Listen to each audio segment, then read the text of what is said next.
All right, Ron Goodall, FightHype.com. I'm here with, I like to call you Mr. Undefeated, Joseph Brown. How's it going? Going good, thanks. Pretty good. Now, first and foremost, the reason why I call you Mr. Undefeated is because you're literally undefeated in multiple different combat sports and even in your amateur, right? Yeah. I went in all the combat sports. 67-0 as an amateur, and then 1-0 as a pro now in boxing. Okay, and all the different combat sports you've done? Yeah, kickboxing, Muay Thai, boxing, everything. Yeah, I did everything. Now, why did you want to go pro in boxing opposed to all the other? You could have went to MMA. You could have been Dana White's, stand out on like a Contender Series or something. I think like right now there's more money in boxing, and I kind of gravitated more towards boxing as I got older. So that's why I decided to go pro in that race. Okay. Obviously you're here, you got the money team shirt on, You work with Otis and Jeff Mayweather and everyone around here. Yeah. Why particularly this gym? It's just a great atmosphere around this gym. I started training with Jeff first, and when I was like 14, and I've been in the gym ever since. I feel like this gym is my home, so that's why I train here the most.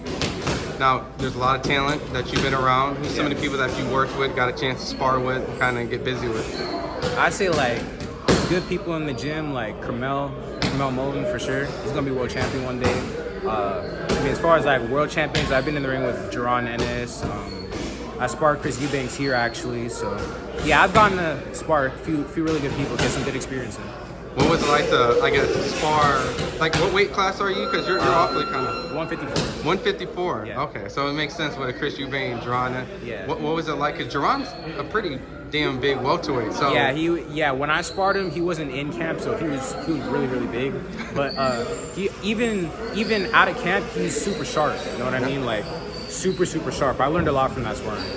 And what did he say after, because I know that Jaron goes and decimates a lot of people, so I know that wasn't the case with you. So yeah, the day I sparred him, there was somebody hopped in the ring before him, and he dismantled. He stopped him in like the first round, and then they told me to hop in right after. So I was like, that made me nervous, but yeah. I did really well with him. And then after the sparring, he said, I was gonna be a future champ one day, and he said I reminded him of Muhammad Ali, like my movement. Really? Yeah. So yeah, he was super cool. And with that, is that how you would describe yourself, like a fluid kind of mover? I got to watch you spar a little bit earlier. Yeah, I box. I'm like a boxer puncher. Like, I fight when I need to fight, but I like boxing. You know what I mean? My thing is hit and don't get hit, and I'm really big on defense. So that's one of the reasons why I can get in there with like high level people and not get stopped, because I'm not really getting hit that much. Mm-hmm. With you going into like 154, is that the weight that you want to start in campaign, or you see yourself outgrowing that? Well, I'm only 17 right now, so I think everyone's telling me that I'm gonna grow, so I'm thinking that's probably what's gonna happen. I might end up growing out of it, but I like to stay at 54 as long as I can. Mm-hmm. Being here at the Mayweather gym, I know Jeff works with you. Have you had a chance to work a little bit with Floyd, or has Floyd got to see you? Yeah, I'm signed. That's the reason why I'm signed with Mayweather Promotions now. Floyd seen me in the gym a few different times. He's actually cornered me while I sparred, so me and him have a really good relationship. What was he telling you, like, when he was cornering you? Did he kind of give you solid advice? Did he kind of tease you a little bit? No, he gave me solid advice, you know what I mean? And he was telling me things that he used to do, you know what I mean? And I'm able to pull it off, which is why I was working so well. So, yeah, he gives great advice. Seeing the level of, like, Floyd has reached, that was obviously Hall of Fame level. What are your personal goals that you want as a professional? Do you want to be undisputed? Did you want to capture multiple different divisions? And I want to do all of it. I'm obviously going to keep going, so different divisions is definitely something I want to do. Obviously becoming world champion, winning as many belts in boxing as I can. And after I'm finished with boxing, I like to cross over to UFC and win a title there. So that'd be the first male to do that.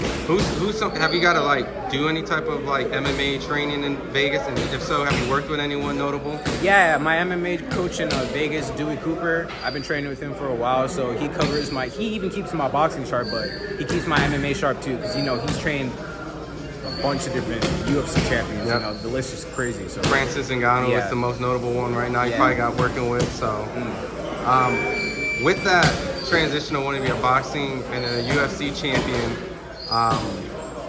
I think the only person who really kind of did that was Holly Holm, right? Yeah. Do you think it is going to be easier to make that transition from boxing like Holly did to go into MMA versus going to MMA into boxing?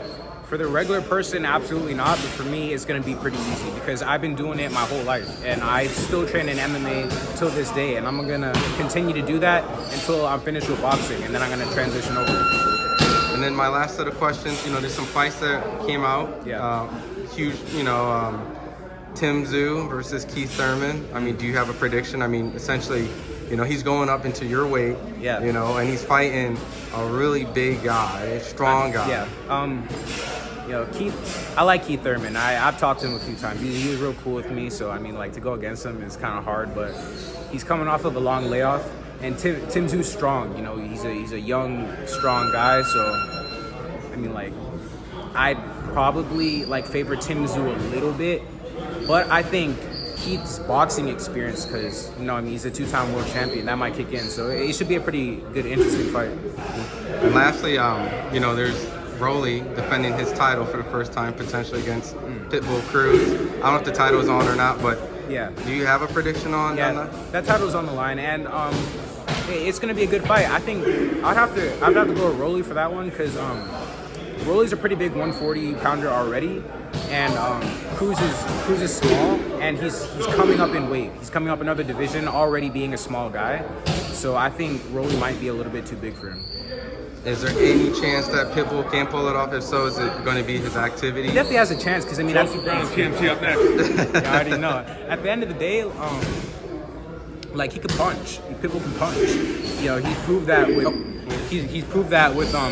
different people that he can punch. And in boxing, you know, I mean, one shot changes everything. So he has a puncher's chance. You know, can't count him out.